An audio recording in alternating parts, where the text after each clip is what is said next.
So for the uninitiated among us, history bounding, quote unquote, is a fashion concept where a person wears clothing that has a few drops of essence of history in it, but these clothing items can still be worn in a modern setting comfortably. The term gets its origin from Disney bounding, where fans would go to Disney World or Disneyland wearing modern interpretations of their favorite characters, and that was because Disney had a strict rule that only employees could wear actual costume as to not confuse their guests. So history bounding is historical fashion, but light. So my concept for this shirt is basically that. I wanted to design a shirt that was still very much rooted in historical sewing, but modernized in such a way that I could comfortably wear it to work. So the hem is raised significantly, there's a waistband, and the sleeves are shortened to above the elbows so the floofiness isn't a hindrance. But at its core, this is still a rectangular construction, 18th century inspired shirt. There are still your arm gussets, you still got your neck gussets, and the body is still gathered up into the collar, just like it would be on a historical garment. It's just got a more wearable flair.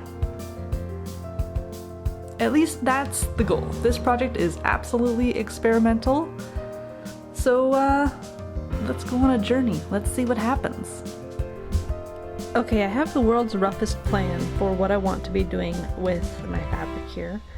I am not convinced that this is right, but this is absolutely an experiment. I don't even know. I haven't measured how wide my fabric is. I guess I'm gonna lay my fabric out and kind of draw this on with chalk and see how it looks and kind of double check, and then I'm gonna cut it out. I was gonna say commit without a plan, but this is clearly labeled the plan, so I'm not completely planless.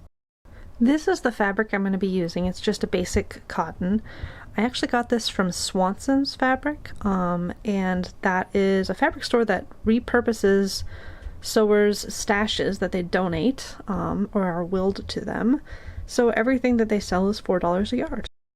So I'm laying this out to cut it, and it's kind of interesting. There are actually some printing errors on this. So there's this section which does not go all the way to the selvage, and then there's this up here which just looks like it got folded during the printing process or something. Just kind of interesting. I don't know. I haven't seen that before.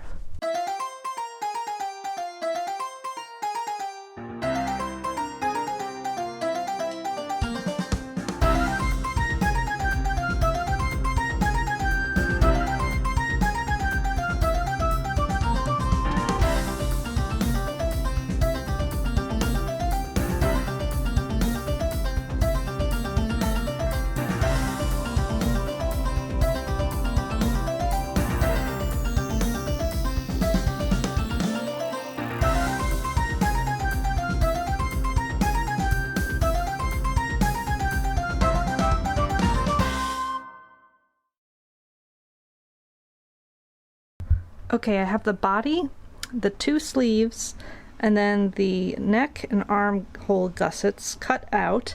I need to make some decisions regarding the collar and the cuffs and the waistband, so I need to do a little bit mathy first. You'll notice I didn't actually put any measurements down for those. And luckily it was more than 45 inches wide, so I actually got some of this done up here to preserve even more of the fabric. So I am going to do a little bit of measuring and a little bit of mathing, but here's what I have left. I have plenty of fabric left, and I'm getting a little bit of kitty assistance. You want to say hi to the camera? No. No, you don't want to say hi to the camera. It's just bath time. It's boring, but the first thing I'm going to go ahead and do is actually run everything through the serger. Since this is going to be kind of more of an everyday shirt, I want it to be able to withstand everyday wear. So I'm just going to serge each and every side here, and then I will sew it together.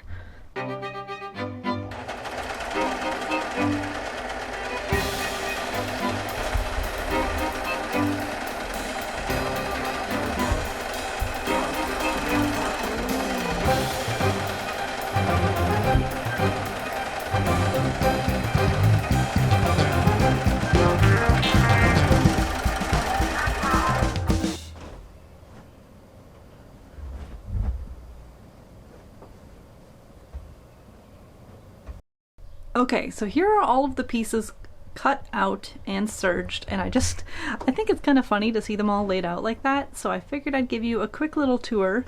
So we've got the body of the shirt, we've got the neck gussets, we've got the arm gussets, we've got the cuffs, we've got the back waistband, we've got the front waistband, we've got the collar, and we've got the sleeves. So yeah, all of these little rectangles are going to come and squares. I should not leave out the squares. The rectangles and squares are going to come together, and with any luck, they will look like this. So what I'm going to do now is go ahead and open up my body piece, decide how slouchy I want the shoulders to be and how deep I want the neck slit to be, and then cut the neck slit. I've decided that I want the amount of length between my shoulder and my arm to be about 7 inches. And I've measured out 8 inches here onto this line because just for like seam allowance and all that stuff. But I need to also remember that I'm going to be inserting this gusset into the shoulder seam. So the way that's going to work, it will potentially add 1.5 inches into the length of my shoulder area. So what I want to do, this is like the deep math problem where I just second guess myself all the time. What I want to do is actually increase the amount that I cut by 1.5 inches, right? Yes. Yes. So that will actually make that 6.5 inches instead of 8 inches, because when I insert this, it will live here and bridge the gap. Okay, yes, I think that makes sense. I'm just gonna point at it and hope that if I strongly point at it, it will work. Bah.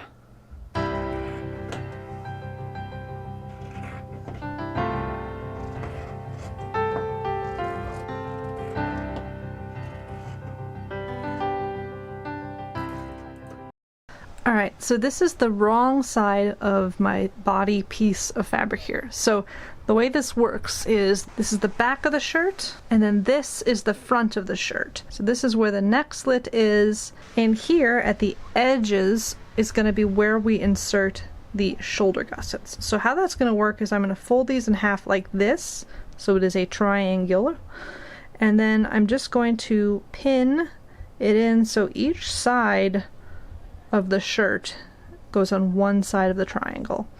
And what that will do is it will make this corner much more safe. It won't be as likely to tear, and it will make the neck hole less of just a straight line and instead kind of a little rectangle, because it will obviously have another one on the other side, and that will make it easier for the collar to be inserted. You may have noticed that this is very long. That's okay. All of this is just going to be gathered, and it will make the shirt nice and poofy. Poofy, poofy, poofy, poofy, poofy.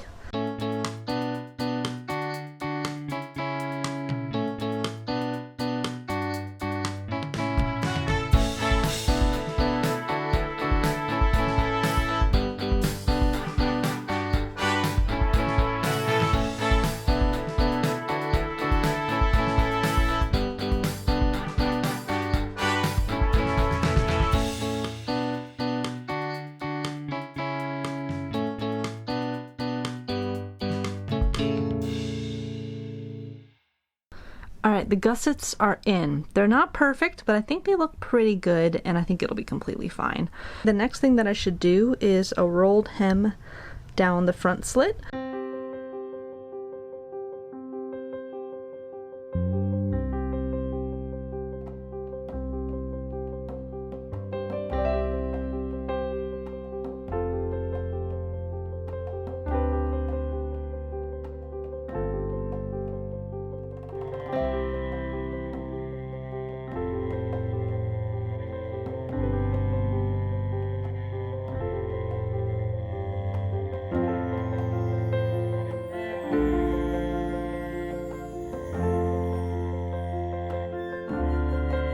I don't have the dark blue thread that I need, and I didn't really want to go out and buy some for this project, so I'm using kind of a thread that kind of matches this yellow, and it's fine. It's fine. This is kind of an experimental shirt anyway, and it's so covered in cat hair.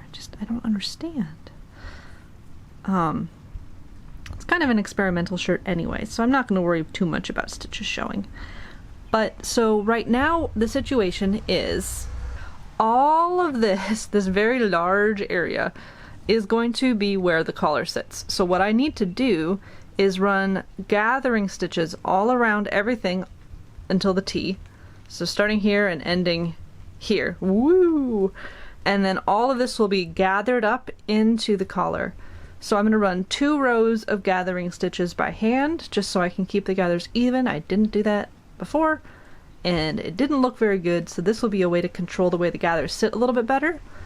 So I made one rectangular construction shirt already in the past, and it was a linen shirt, and it turned out pretty good.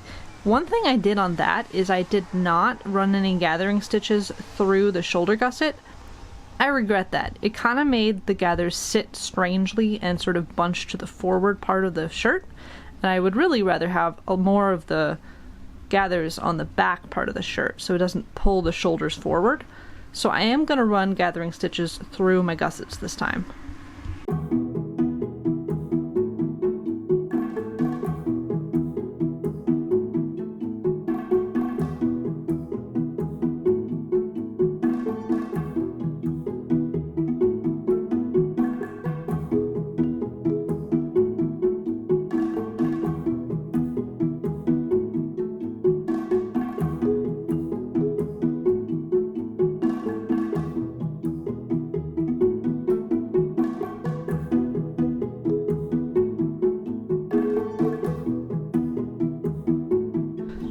Gathering stitches are all in. Yeah, all of these gathering stitches, I will just pull them and it will sort of shrink, and it'll be like magic. It'll work out really great. I hope.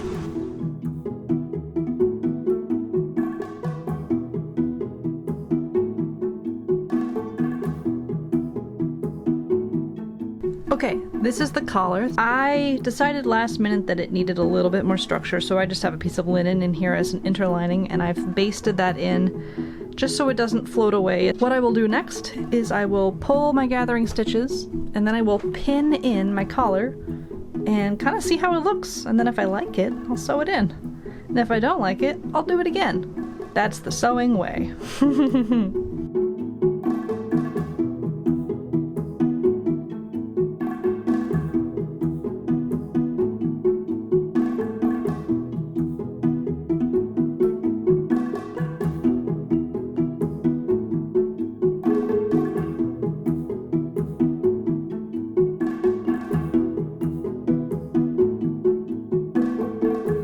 Okay, the collar is set.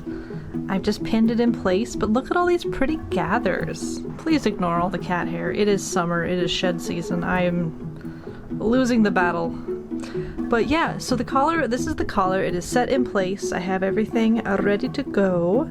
I think I might live dangerously. I might not baste it. That's a bad decision. Don't do it, but I'm gonna do it. It's kind of a hot mess with all the basting threads, but here's the inside. Doesn't it look delicious? The collar is in! Yay! I managed to do it without basting, which again, don't do that. It's a bad idea, yet here we are. I'm happy. It sits really well on the neck because, so the, I measured about 8 centimeters that is ungathered on each side of the collar. And it helps the gathers not sit too far forward and pull the collar towards the front, and it also keeps it balanced and it doesn't pull backwards either. So yeah, the majority of the gathers are the shoulder and then right behind the shoulder. So yeah, look at all that guts.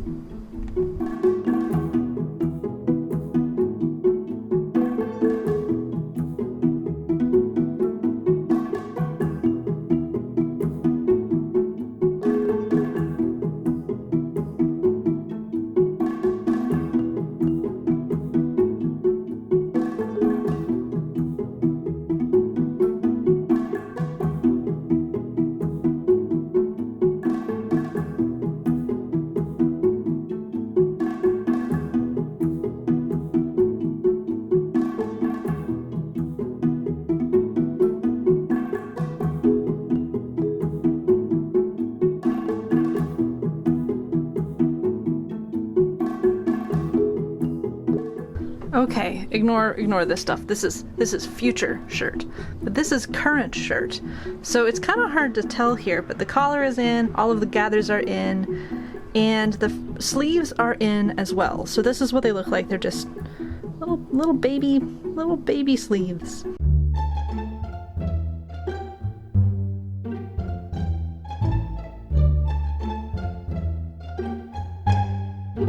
So the next thing to do is set the gussets. The goal is to change the shape of the armpit from a T, which is kind of unnatural, you know, in terms of how our bodies move, to a more gradual slope.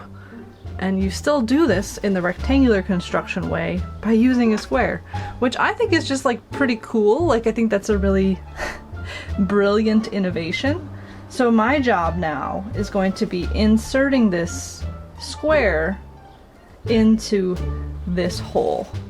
In theory, it should not be all that much different from other things. You just do right sides together as you go around your openings here. But I say that, but every time I've done this, I've managed to somehow screw it up. Gussets are always a little bit of a 3D mind bender.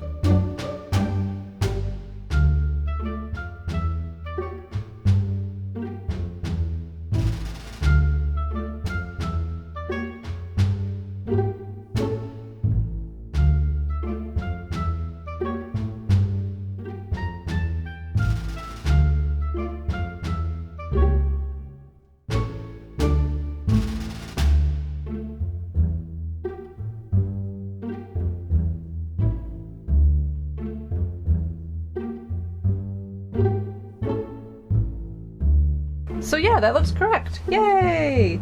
So right now, the way I have it set up is here is that little gusset right here. So it just makes this a nice even shape.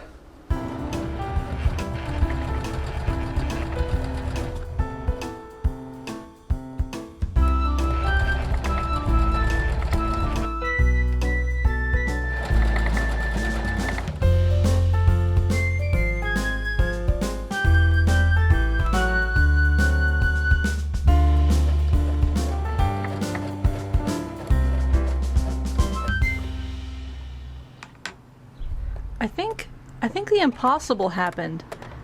I think I just won Bobbin Chicken. Yeah. Yeah, I won Bobbin Chicken. Oh my god, that never happens. I always lose Bobbin Chicken. Yay! Now I have to make more bobbin. Alright, I wanted to give you a quick guts tour. So this is the inside of the shirt, obviously. It's much easier to see everything on the inside just because the pattern is less dramatic and also the stitching is visible. So you can see clearly the triangle shape that the gusset gives it. So yeah, this is, you can kind of see all the gathering stitches, just a little tour here. All of the gathers on the shoulder. I concentrated the gathers to 6 inches at the cap of the shoulder, and then this area is ungathered because that's just where you want the gathers. That's where it's pretty. I think I cut these too long. I knew it was kind of a figure it out as you go sort of pattern since I've never made this before and I'm completely self-drafting it. I think I probably need to reduce this by 2 inches since I'm going to be putting a cuff in. So I'm going to kind of try it on, play around, see how I feel. Same with the length of this before I put on the waistband. Alright, I did a super quick fitting. I removed about an inch off of here. I just reserged it. And I am going to do a placket. Alright, if I'd been clever, I would have done this before I constructed the sleeve, but you know, sometimes I'm not clever, and also wasn't entirely positive I wanted to do a placket, so you know, here we are. But, so this is the piece of fabric I will be using to make the placket. I've got my stitching lines drawn on here. I want the final placket to be about 3 inches, so I actually added a ½ inch just because I forgot about seam allowance because I'm classy. So I'm going to lay this down right sides together, stitch my stitching lines, cut this middle line. Okay, I just had a logic dum-dum. So this is, I have to say, they're very confusing. I had started out doing it right sides together, but it actually should be wrong side up, wrong side up. So that's confusing, but it makes sense when you think about this fabric being rolled through that slit and then flipped to the outside. So it makes more sense this way.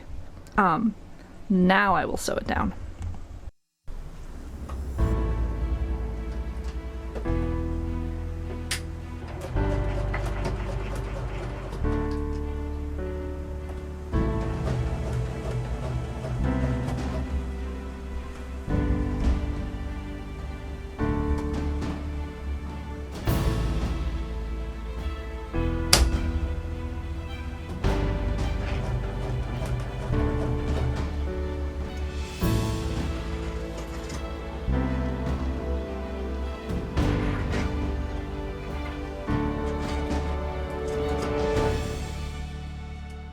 Alright, so this is the right side of the sleeve.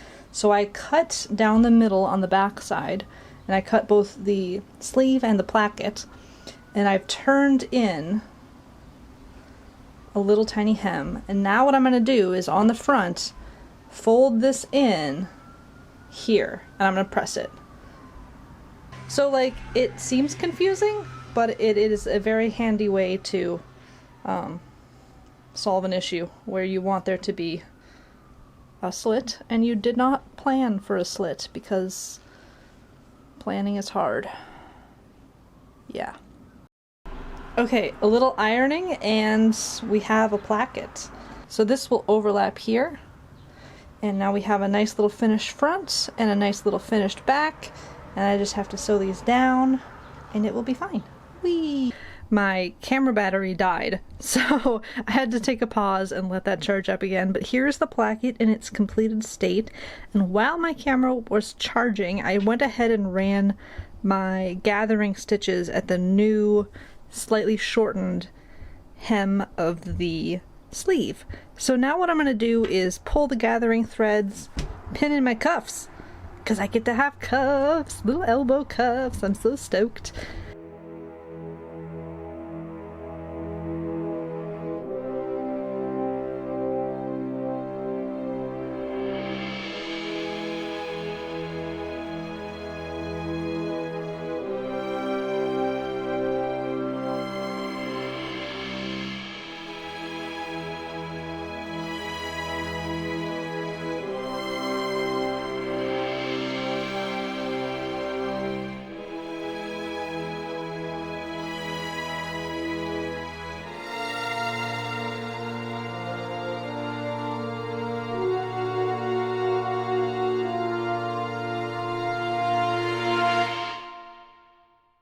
So this is the final cuff. I think it looks pretty good, honestly. The placket looks decent. It would look a little bit less jarring if I had matching thread, but I don't. And the guts look fairly tidy. Yeah, I think it looks fairly decent. So the way I have it designed is kind of intentionally to be very flexible, because I think, honestly, that is one of the serious downsides of modern clothing, is it's really hard to adjust it, and like, people's sizes fluctuate. That's a very normal thing to have happen. But like, it's really hard to adjust modern clothing because it's not designed to be adjusted. So the way it will work is you have your placket here, this bit overlaps. The actual bit where the button will live is here, and this is where the buttonhole will live. But the button can be moved very easily, where the buttonhole cannot. If it needs to get bigger, the button can move down. If it needs to get smaller, the button can move up. Not a huge deal to move a button.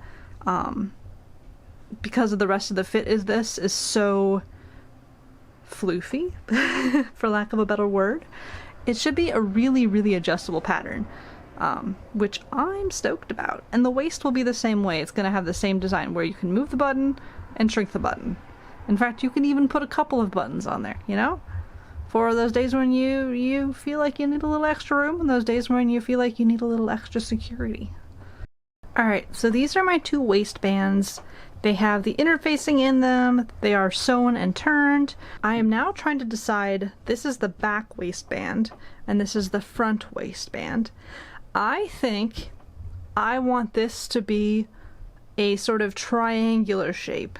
And the reason I'm thinking that is that that was a very popular sort of Edwardian belt style, and I want it to be a blend of masculine and feminine, and that is a very sort of ladylike front. So you've seen it a lot probably on like Garibaldi blouses and other shirts that don't come to mind immediately. Then what I'll do is do a quick fitting and double check the length, and then I'll sew some gathers and sew this bad boy in place. Oh wait, no. I have to do more plackets. I almost forgot. I need to do 2 more plackets. But they are going to be on a seam. They're going to be on the side seam. So actually I can probably cheat. I can probably just do a placket using the seam allowance. Yeah, I'm just going to do cheater plackets. I lied. Alright, so this is the side of my shirt. This is the side seam here. And I've decided where I want the waistband to sit, and it's significantly higher up than I cut out, so that's a bit of wasted fabric. And my plan is I seam ripped about, I don't know, 3 inches, 2.5 inches up on both sides, and I'm gonna make a side seam placket. It's just like a cheater placket, basically. You turn it again, and you just sew it down in a little box on the top. It's a very fast and easy way of doing it, especially because like this is not a part of the garment that's going to be, it's going to be basically invisible, and this will be secure, and there's nothing wrong with the side seam placket. I did sew a pointy edge here, and you know, it just doesn't look very good. I think I need to make it a more exaggerated point, so I might go back in here, because I think I'm just going to be unhappy with that in long term. Cummerbund is not really a look that I'm going for. But first things first, plackets. Behold, a side seam placket. You can see here I always just use the selvage, because why not? It's going to be seam allowance anyway. So because I used the selvage, I didn't need to double turn it, so I just single turned it, sewed it down to the little rectangular corner here, and then on the outside it just looks like this. Ta-da! It needs to get trimmed still, but yeah, so that will be a little opening for the front of the waistband and the back of the waistband, and have little buttons. If at first you don't succeed, fry ahead. No, that's not right. Hopefully this will turn out more like a point. Fingers crossed. It looks like underwear, but it looks better. Now to attach the waistbands.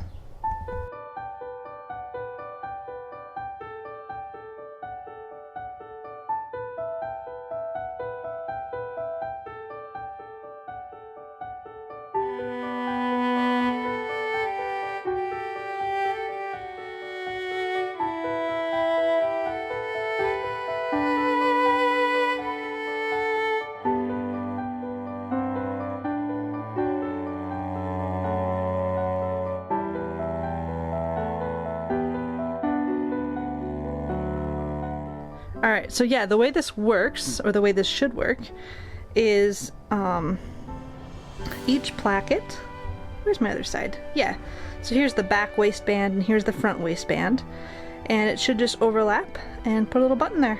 Boop! I'm debating between a larger button and 2 smaller buttons, but I'm gonna sew this down first and procrastinate on making a decision. Oh, and I have to take my gathering threads out.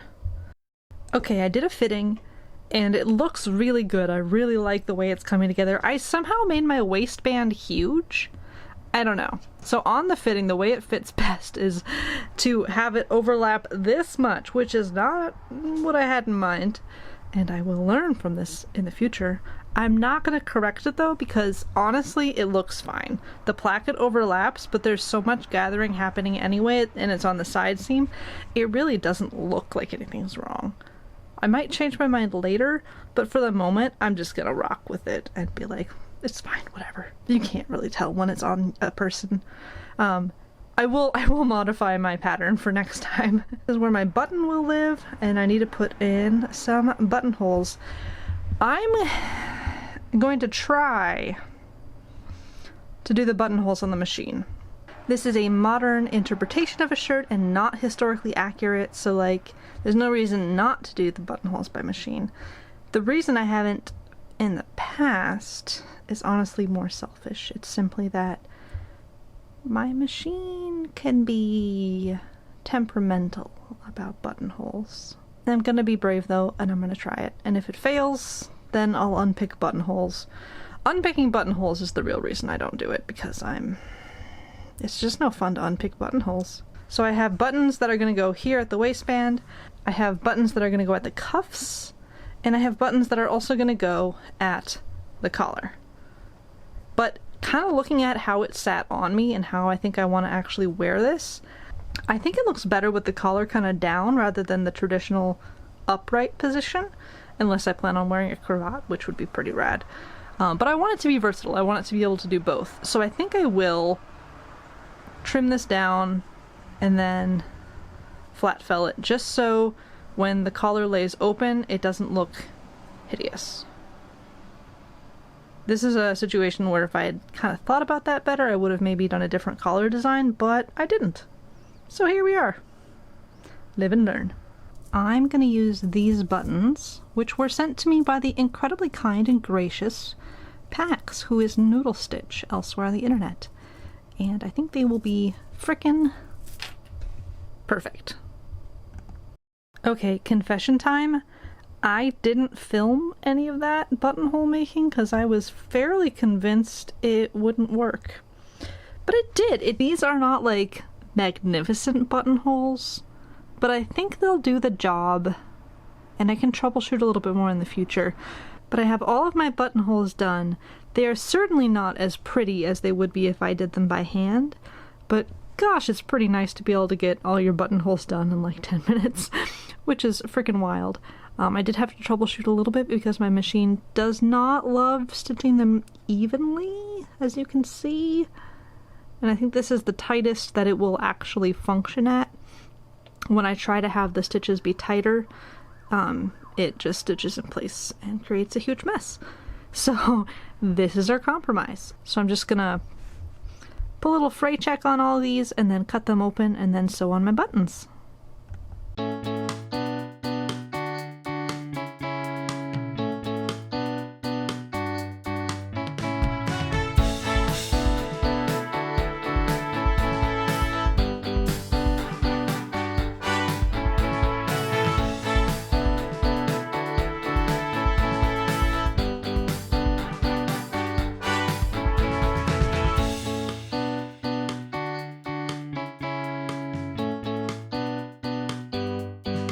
This project turned out great. It's a very wearable shirt. I have already given it a tour of my day job. There are some things I would do differently next time, including attaching the collar so it's a more invisible seam. And I would also change some of the measurements of the piece. But overall, for a total experiment of a shirt, I freaking love it. This shirt is great for writing long-winded essays about trees, dancing to inaudible music,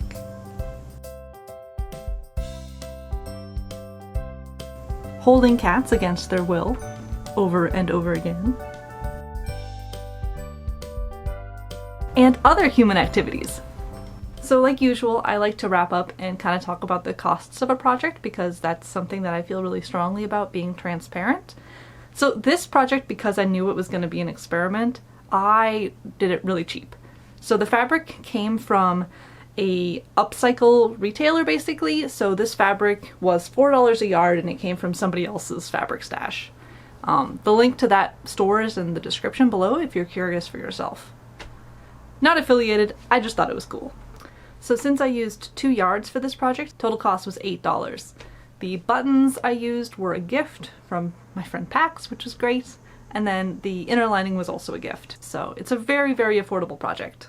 So that's it. That's all I have for you today. Thanks so much for hanging out and watching, and until next time, be queer and make stuff. Take care of yourself. Bye bye. Okay, I turned the fans off and I turned the bright light on and I shut the windows to film, so I'm gonna look a little sweaty. It's just It's the way to get the best audio. You're welcome.